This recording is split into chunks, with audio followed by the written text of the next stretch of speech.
His Excellency Haile Mariam Desalegn. I invite him to address the General Assembly. Madam President, let me at the outset congratulate the President on his assumption of this high office to preside over the 71st session of the United Nations General Assembly. I wish to take this opportunity to assure you of our support in the effective discharge of your responsibilities. I would also like to express appreciation to your predecessor, His Excellency Mr. Mohan Lahitov, who steered the work of the historic 17th session. Since this is the last time that the Secretary General has addressed this Assembly, allow me, Mr. President, to express on behalf of the people and government of Ethiopia and that of my own sincere appreciation to Mr. Ban Ki-moon for his tireless service to our organization over the past decade. We cherish his friendship with Ethiopia and Africa as a whole, and we wish him all the very best in his future endeavors. Madam President, the past 1 year was indeed historic in many ways than one. It was the time when we reflected our journey over the past 70 years and took decisive steps towards ensuring the peace and prosperity of our peoples and the protection of our environment. We saw what the United Nations can deliver as a unique intergovernmental platform for a common and collective response to the myriad of challenges facing humanity as a whole.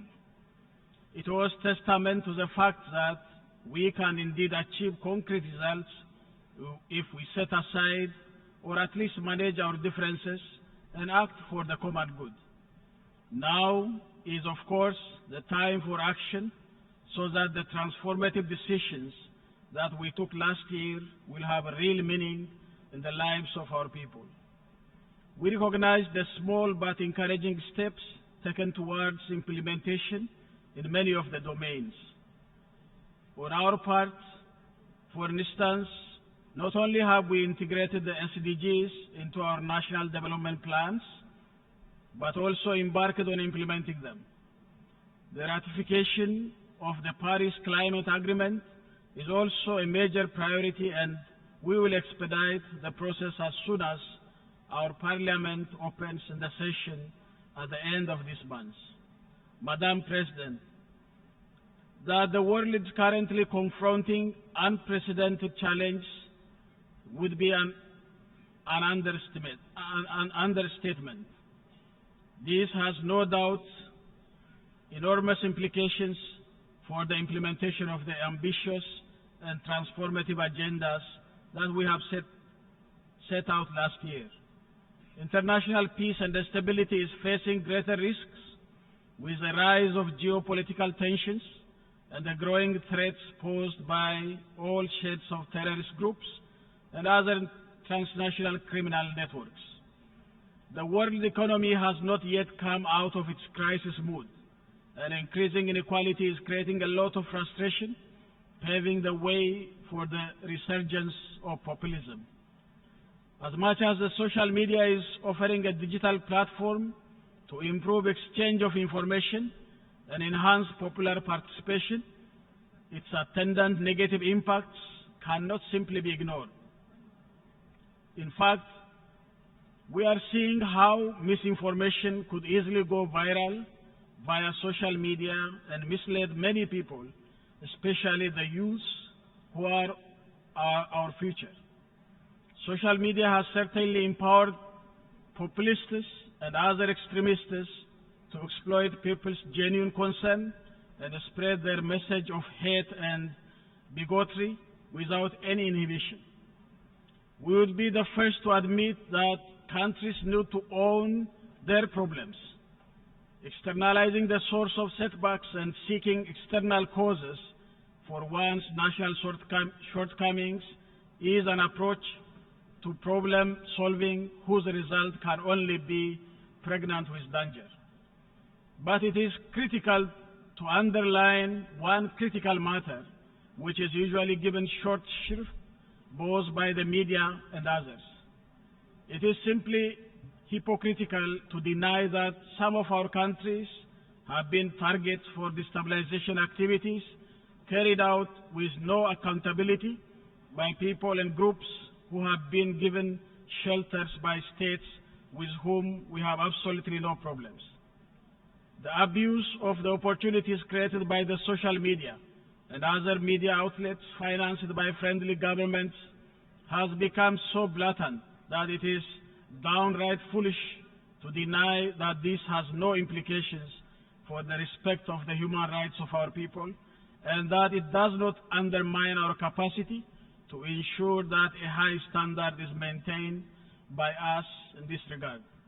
On the other hand, the fragile nature of our environment has also been evident as the El Nino-induced drought affected the livelihood of millions of people across the world, including our own. This is happening at a time when humanitarian needs have become extremely enormous because of other emergency situations. In addition, the large movement of refugees and migrants has become a major crisis, and this is a matter that we discussed at length over the last few days. Madam President, it is under these challenging circumstances that we are striving to implement our transformational agenda, and obviously there are no easy solutions to this complex challenge. The situation is much more pronounced, especially for least developed countries like us, which are making every possible effort to make a dent on poverty. We are trying to escape from the poverty trap and take our country on the path of sustainable growth, and there are bound to be twists and turns in our efforts. This is only natural as the successful development experience of others have shown in the past. What we need to have the policy space to make mistakes and learn from them. We believe our vision is right, and we are determined to get there. Whatever challenges and shortcomings we may have, we don't have difficulty owing to them, and we will make every possible effort to deal with them in close consultation, cooperation, and participation of our people. There is no better testimony for the resolve we have in this regard than the way we handled the El Nino-caused tragedy.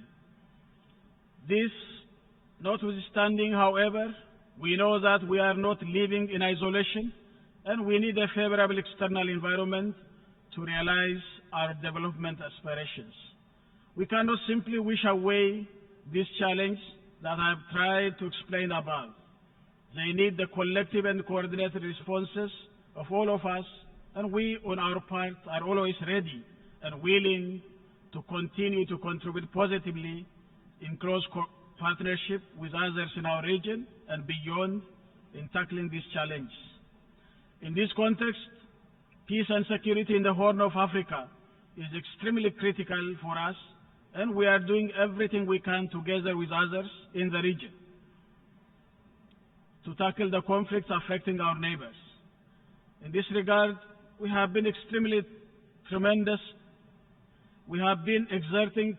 efforts to assist South Sudan in resolving its internal problems. What happened in July was indeed a serious setback in the implementation of the peace agreement that the South Sudanese parties signed under the auspices of the IGAD+. We in the IGAD region met on a number of occasions at various levels to address this issue and made concrete proposals on the way forward, which was subsequently supported by the African Union and the United Nations. We have all the confidence and hope that the South Sudanese parties will heed the call of the region and the international community and restore peace for the sake of their own people who have suffered so much, as well as for the security and the stability of our region. In addition, we have also been exerting efforts to fight terrorism and pacify Somalia. In spite of so many challenges that still persist, Somalia has indeed come a long way. the symbolic significance of the IGAD Extraordinary Summit held in Mogadishu recently cannot be overemphasized. Who would have thought that this would be possible only a few years ago, but Somalia has defied the odds. We hope that a smooth conduct of the election in the coming months will consolidate the gains made in recent years and lay the foundation for a peaceful and stable Somalia. We in the region are ready to support and accompany this process together with the African Union, the United Nations, and other international partners. Madam President, Ethiopia is indeed honored to be elected as non-permanent member of the United Nations Security Council for the term 2017-18.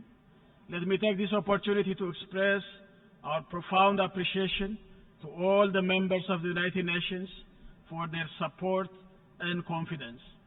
I would like to conclude my remarks by reaffirming our commitment to effectively discharge our responsibilities and uphold the principles and purposes of the United Nations Charter. I thank you for your kind attention.